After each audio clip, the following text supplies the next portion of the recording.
Hello, MavMind Collective, and welcome to another episode of the Hypnosales Show. Today, we're going to be talking about 2 ways to improve sales results with hypnosis.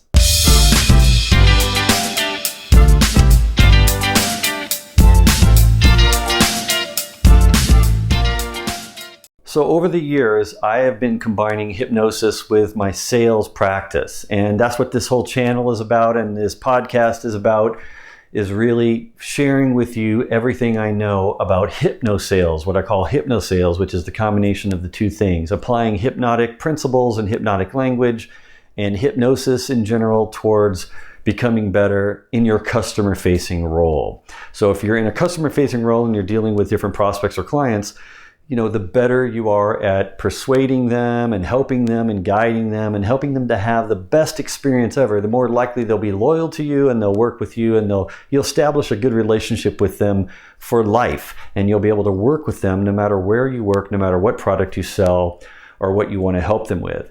And that's what hypnosales is really about. But hypnosis in general, the hypnotic language and using hypnosis is also good for you as well in a very self-hypnotic way. You can use self-hypnosis to improve your own abilities to perform at your job. So like I've mentioned before, hypnosis is typically used for vocational and avocational purposes and self-improvement, meaning for your job or anything outside of your job, like a hobby or some recreation that you want to apply hypnosis to make your life better. You want to reprogram your subconscious mind to make your life better in those areas. But specifically, if you're in sales role or in a customer-facing role and you want to improve your sales, there's 2 different ways you can apply hypnosis. The first one is for stopping the self-sabotage. This is a common thing that happens, and I've helped many sales people over the years with this specific area of their life that they want to stop doing, which is sabotaging their own abilities. And there's different reasons why we all sabotage ourselves, but just know that it's okay. It's a common occurrence. It happens to everybody, including myself. I use self-hypnosis to overcome the different aspects of the sabotage that I apply on myself in order to be better and become better at my job of selling, of customer-facing activities that I might be responsible for. And some of the areas of sabotage could fall into, let's say, maybe some people have a fear of success or a fear of failure.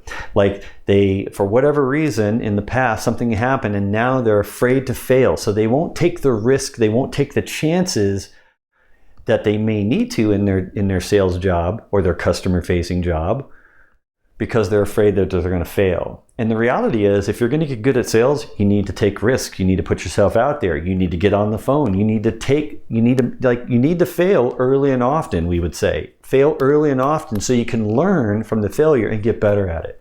Not everyone is comfortable with that. Some people have a fear of that. So you can use self-hypnosis to overcome that fear. Another one is success. They're afraid to be successful. I have seen and worked with many sales reps over the years that are used to making certain amount of commissions. They're used to their checks, their commission checks being a certain amount.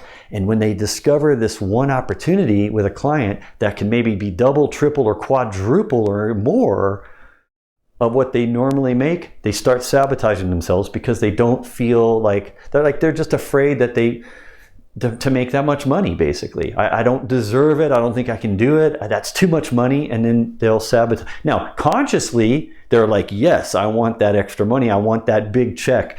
I love the fact that I have an opportunity that could be 5 times, 10 times even, in some cases, 10 times what I normally make. I want that. Consciously, I'm saying I want that. Subconsciously, your subconscious is saying that's too much. And it has this fear of making too much money. So trust me, I've worked with lots of salespeople over the years. This is a common thing that happens. I don't think I deserve it. I don't think I can make it. That's what they keep subconsciously telling themselves, and they keep therefore sabotaging themselves and preventing themselves at all costs to not make that much money. So you probably want to apply self-hypnosis to reprogram your subconscious mind to allow you to think it's okay and feel and know it's okay to make more money. You deserve it. You're good at what you do. You need to go and become better at your job and get better sales results and allow yourself to feel comfortable with making that kind of money. So that's a couple ways you can use self-hypnosis. Another way is to eliminate limiting beliefs. Like maybe you have a belief that, I can sell this type of product, but not this other type of product. And if you get a new job, for example, and you're having to go through and sell to a different type of buyer, that you don't know the lingo, you don't know the acronyms, you don't know the language that you talk in that particular area, sometimes you might have a limiting belief and you start sabotaging yourself, like, I don't think I can learn this new way of talking to these new kind of buyers. It could be something like that. So it's not a fear, it's just, you just don't think you can do it.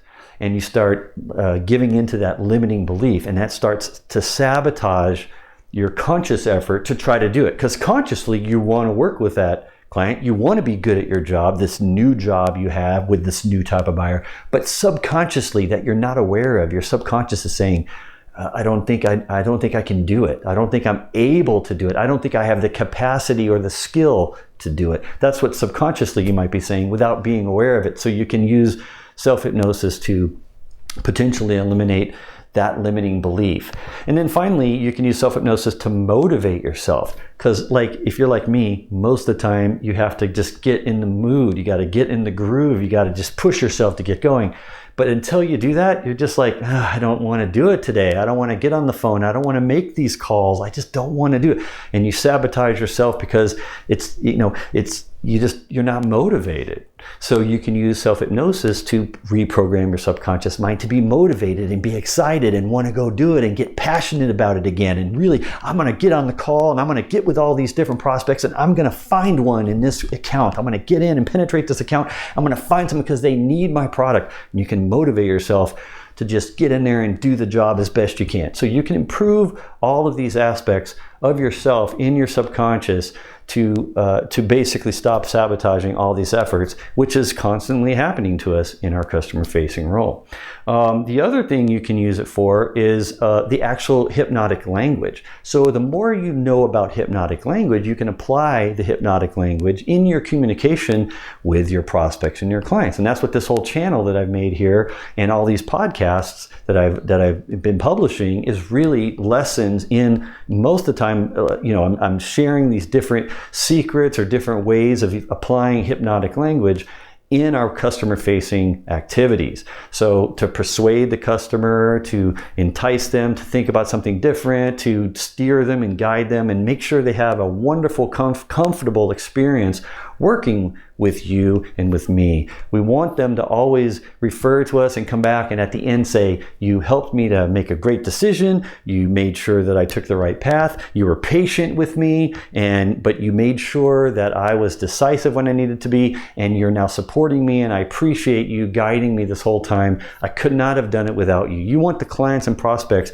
telling you that because of your hypnotic language you're using to guide them through. You don't have to tell them you're using hypnotic language. You're just communicating to them in a way that helps them to find it on their own, to find their way on their own. It's their own idea. It's what they want it to be. And you prevent them from making mistakes or going down a path that might end up causing the relationship with you and them to maybe not be perceived by them as something positive. You want it to always be perceived as a positive thing. So you always want to make sure they take the right steps and they do the right thing. And you want it to be fair and equal between you and them. And trust me, the clients and prospects, they're doing it with you too. They just don't know it. We're all hypnotists with each other. We're all hypnotizing each other and persuading each other all the time with hypnotic language, but we're not aware of it. So as a salesperson or someone in a customer-facing role, you want to be aware of the language you're using, and specifically the hypnotic language and the persuasive language that you use. And you want to get better at that, improve yourself with using that language with your customers and your clients, prospects. You also want to use the hypnotic language with your boss when you're negotiating with your manager too and your job, because your manager is relying on you to get the job done, to bring in the sales, to be achieving your goals and achieving your quota. But you also need your boss's help. You need to persuade your boss and guide your boss to help you to make sure that you're successful with sales. The most important relationship at any job in a customer-facing role is the relationship you have with your manager or with your boss. That's the most important one. That's the person that's going to help you succeed in your career the most.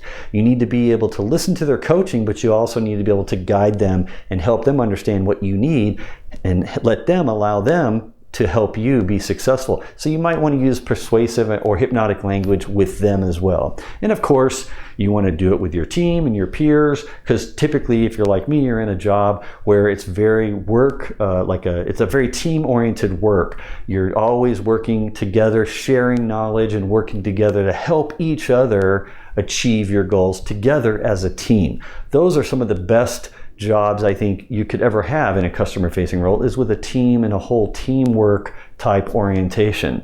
So you want to use hypnotic language with your team as well, and then you want to teach them to use it with you.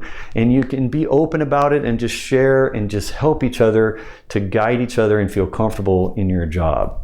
So that's the 2 or 3 areas you can use hypnotic language for. And again, all my other videos on this channel, you might want to watch them now to understand, these other types of ways of applying hypnotic language specifically in your job with a customer's client, your boss, or with your team. So I hope this was helpful. I know it was helpful. I look forward to seeing you in the next Hypnosales show. Until then, my name is Maverick, and I'll see you in the next video.